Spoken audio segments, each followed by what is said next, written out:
Jungle. కార్యక్రమాన్ని ముందుకు నడిపిస్తూ ప్రముఖులని ఆహ్వానించాల్సిందే శ్రీమంత్ తులసి గారిని నేను రాజ్యాంగం పట్ల గౌరవం, అలాగే రాజ్యాంగాన్ని కాపాడుకోవాలి అనే ఒక ఎమోషనల్ ఫీలింగ్ ఉన్న వ్యక్తులందరికీ కూడా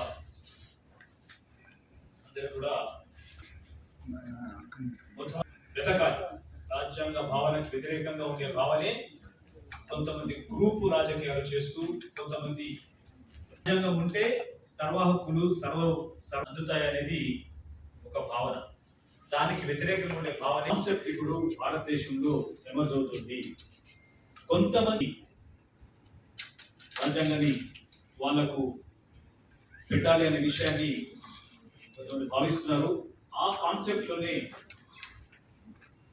దేశంలో ఉన్న మౌలిక సూత్రం ఏంటంటే ఓటింగ్. ఓటింగ్ ద్వారానే రాజ్యాన్ని చిన్నాభిన్నం చేసి మొత్తం రాజ్యాంగాన్ని సమూలంగా మార్చేసి పూర్తిగా తమకు అనుకూలమైన కొన్ని వ్యవస్థలని స్థాపించుకొని అణగారిన వర్గాలను, అట్టడుగు వర్గాలను తొక్కిపెట్టి సర్వించకపోతే ప్రమాదం, భారీ ప్రమాదం దేశంలో జరగబోతుంది. దానికోసమని ప్రజలు సమాయత్తం కావాలి. రాజు గారికి వీళ్ళందరికీ కూడా మేము సాధారణంగా మేము ఆహ్వానం పలుకుతా ఉన్నాం. ఇప్పుడు కార్యక్రమాన్ని ముందుకు తీసుకెళ్లేటువంటి క్రమంలో కూడా పూలూరు రామకృష్ణ గారిని ఆలూరు రామకృష్ణ గారిని మాట్లాడాల్సిందిగా కోరుతున్నాం. రాజకీయ నాయకులు, నా ప్రియ మిత్రులు, ముఖ్యంగా ఒక మంచి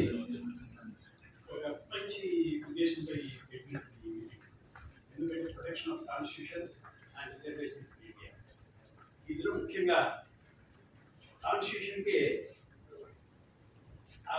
ఒక దెబ్బ తగిలే అవకాశం వచ్చిందని చెప్పేసి నేను కూడా భావిస్తున్నాను.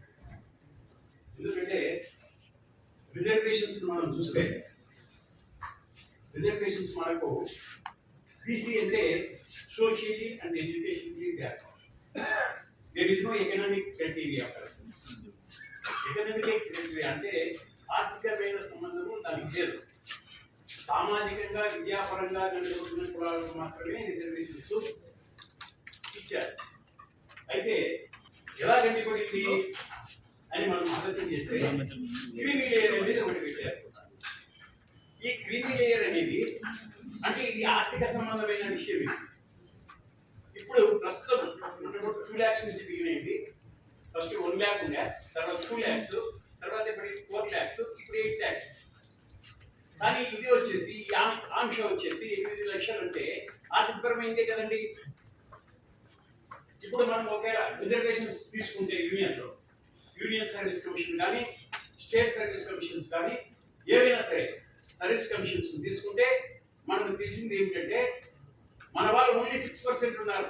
27% మనకి ఎప్పుడు ఇచ్చింది? కారణం ఏంటంటే ఈ 8 lakhs అనేది క్రైటీరియా, ఆర్థికపరమైన క్రైటీరియా పెట్టారు. కాబట్టి ఆ పెట్టిన క్రైటీరియా కూడా ఎలా పెట్టారు? సుప్రీంకోర్టు, నేను ఆదినం కూడా సుప్రీంకోర్టు విమర్శించాను. ఎందుకంటే 8 lakhs పెట్టిన తర్వాత what is the definition of BCs? BCs definition వచ్చేసి సామాజికంగా, విద్యాపరంగా వెనుకబడిన వారు మాత్రమే బీసీలు. ఆర్థికంగా దానికి ఆంక్షలు లేవు.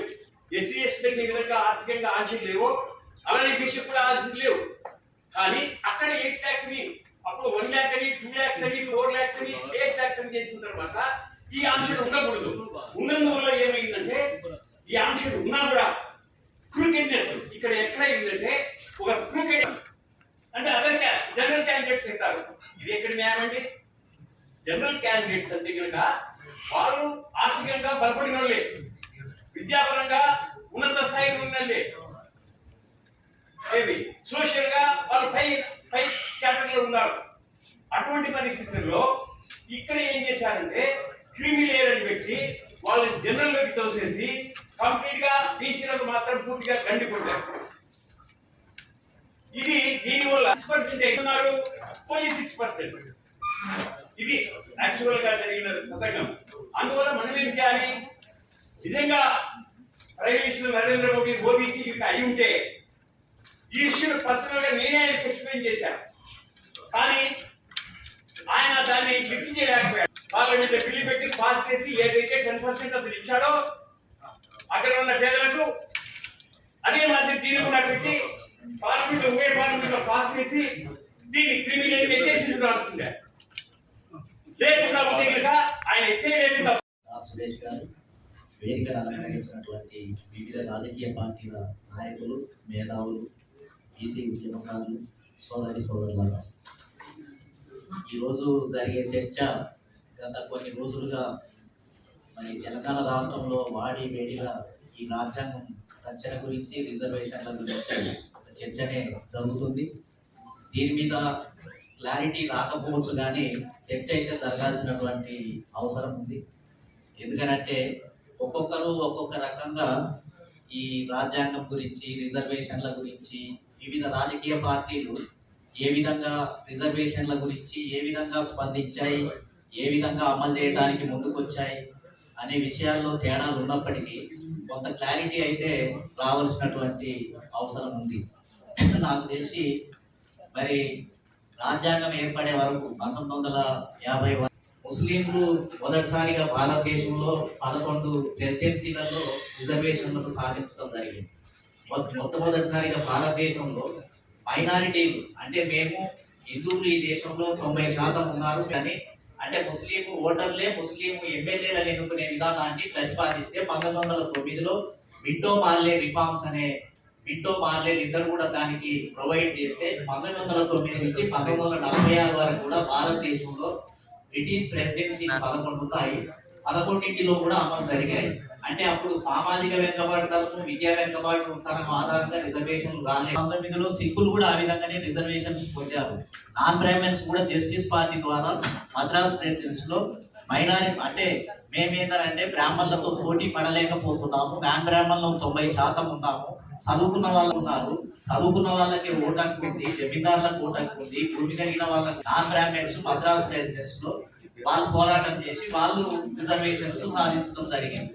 ఆ తర్వాత సిక్కులు కూడా ఉన్నారు. ఒకటి మాత్రం జగమెరిగిన సత్యం, ఎవరు అవునన్నా కాదన్నా 75 సంవత్సరాల స్వతంత్ర భారతదేశంలో ఈ రోజు కూడా రాజకీయ పరమైనటువంటి రిజర్వేషన్లు రాని వాళ్ళు ఎవరైనా ఉన్నారు, ఈ దేశంలో సంపూర్ణమైన స్వాతంత్రం రాని వాళ్ళు ఎవరైనా ఉన్నారు అంటే మనమే. అది బీసీలం.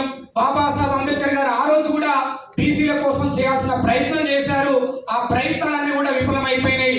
ఈ రోజు తెలంగాణ రాష్ట్రం ఏర్పడదంటేనే ఉమ్మడి రాష్ట్రానికి ఒక బీసీ ముఖ్యమంత్రి 10 సంవత్సరాలు పాలించకపోవడం మూలంగానే ఈ రాష్ట్రం విభజన జరిగిన విషయం జగమెరిగిన సత్యం.